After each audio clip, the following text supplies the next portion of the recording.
day. I'm honored to have met Supervisor Wagner in 2017 when he was the mayor of Irvine, Supervisor Bartlett at Ladera Ranch Chamber event a few years ago, and Supervisor Foley on a stage at our Nowruz event, dancing with more than 8,000 visitors that day. Her Persian dancing was pretty good. I hope you can, all five of you can join us next year for the Persian New Year celebration, start of the spring, and free Iran. Southern California is home to the largest population of Iranians outside of Iran. Let me repeat that. Southern California is home to the largest population of Iranians outside of Iran. So this is home to so many of us. The Iranian American community in California is a formidable force in the local economy, with more than 500,000 people identifying themselves with some Iranian heritage, and nearly 30% of those identified as entrepreneurs. The business community of Iranian Americans is a growing force of economically diverse people with increasing civic awareness. In California, where more than half of the total number of Iranian Americans live, the primary pathway for Iranians to reach U.S. residency is through employment. In 2019, Iranian Americans reported a median household income of nearly $80,000. That is significantly higher than other foreign-born populations and even higher than the native population. This makes organizations like ours increasingly important, both for local lawmakers and for Iranian American businesses looking to come together for a common experience and to form a stronger voice in shaping policies. Orange County Iranian American Chamber of Commerce, or OCIACC, has helped businesses thrive for the past 7 years. However, in the last 3 weeks, our community has been devastated. Iranian people are protesting against what has been described as gender apartheid by researchers and what has been voted as crimes against humanity by an official panel of internationally recognized legal experts. The killing of Mahsa Amini, a 22-year-old, by the morality police ignited this uprising. As always, the dictator regime tries to suppress the demonstrations with severe brutality and force, which has resulted in many civilian casualties, including women and children. I am here to ask for your help, to ask that some attention be given to what is happening in Iran.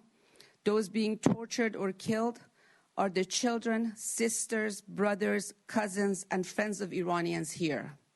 What is happening there is affecting all of us here. I will close with a poem from the famous Persian poet Sa'di, who says, "Human beings are members of a whole, in creation of one essence and soul. If one member is afflicted with pain, other members uneasy will remain." Thank you.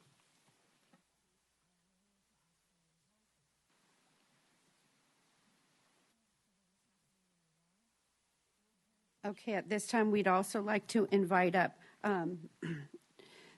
Shani, if you want to stay here for just a moment. Okay. At this time, we'd also like to invite up Dr. Jafari, who is a professor and equity advisor at the UCI School of Pharmacy.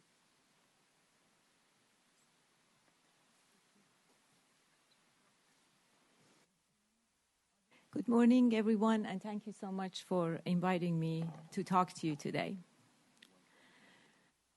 The first Declaration of Human Rights was made by Cyrus the Great, a Persian king in 6th century BC. At that time, Persian women had prominent roles in the society and even commanded armies. That spirit continued in Iran. In spite of many invasions and wars and oppressions, Iranian women continue to be very active in Iran, a country where women's rights are constantly being violated. Today, they work as engineers, lawyers, scientists, professors, writers, physicians, and artists. And more than 50% of the students in universities in Iran are women. And now they are leading the protests for their freedom at great risks to themselves.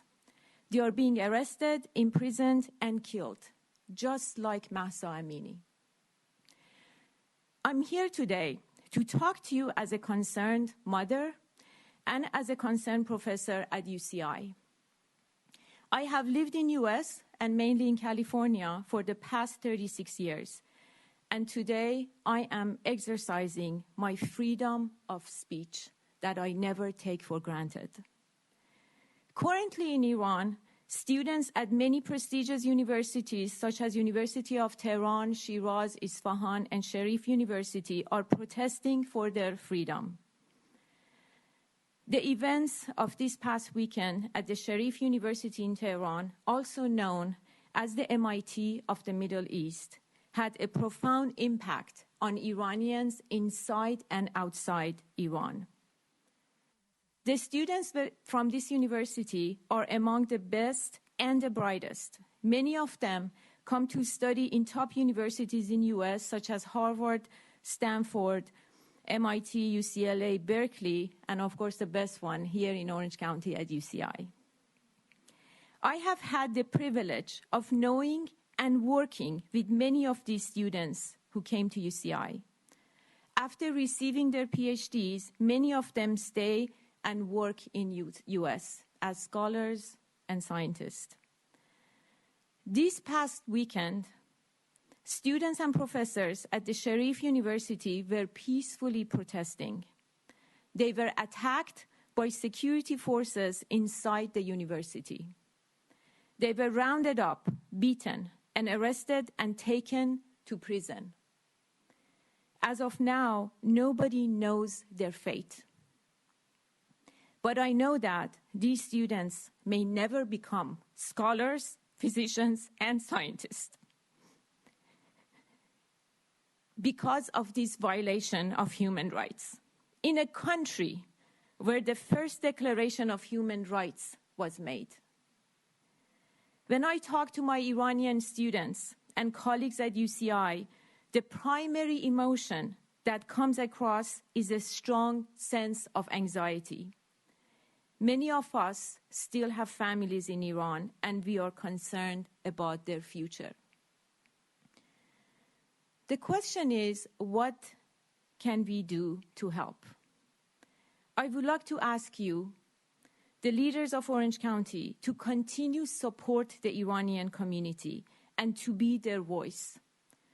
Change has started in Iran, but we also need to be the voice of Iranians and help them to get to the freedom that sometimes we take for granted in US. Thank you.